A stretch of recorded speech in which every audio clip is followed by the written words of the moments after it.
No electricity, no running water, no internet, no emergency services. The systems you rely on every day are gone, and they're not coming back anytime soon. In those first 3 days, survival isn't about bravery or gear. It's about understanding what actually happens when law and order disappear. Chaos spreads fast. Injuries go untreated. Nature becomes hostile. Clean water turns scarce. And invisible dangers, like toxins and exposure, start claiming lives quietly. Some of the choices people make during these 72 hours will save them. Others, choices that seem smart, can be fatal. This video breaks down what the first 72 hours after an apocalyptic collapse really look like. We'll separate fact from fiction, expose dangerous myths, and show you the realities most movies and so-called survival experts never talk about. Stay with us until the end, because understanding these first 72 hours could be the difference between surviving and becoming another statistic. Let's begin. Collapsed structures, flying debris, raging fires, these create a wave of injuries. Burns, fractures, deep lacerations.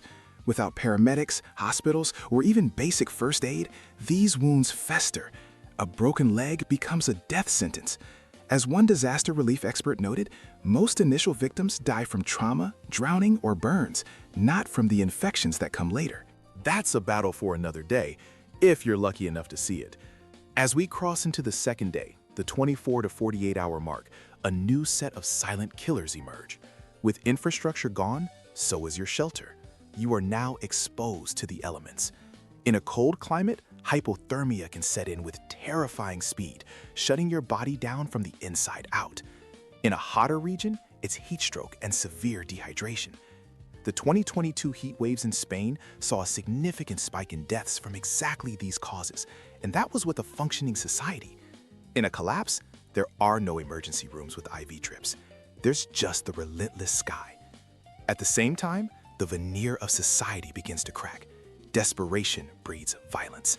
The fight for the last can of food or bottle of water turns neighbors into adversaries. This brings us to the final critical phase, 48 to 72 hours. Now, the single greatest threat is water, or the lack of it. Dehydration becomes life-threatening. Your judgment is clouded, your body weakens, and your organs begin to fail. This leads to a terrible choice. Do you drink from that stagnant pond, that murky stream? Many will, and that's when the next wave of death begins. Waterborne diseases like typhoid and cholera spread like wildfire through unprepared communities. The very thing you need to survive becomes a vessel for a painful death. It's a cascading failure. Unchecked fires burn through neighborhoods, industrial facilities leak toxins into the ground, and every threat compounds the last.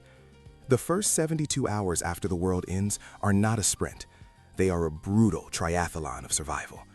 First, you must survive the physical destruction. Then, you must survive the environment.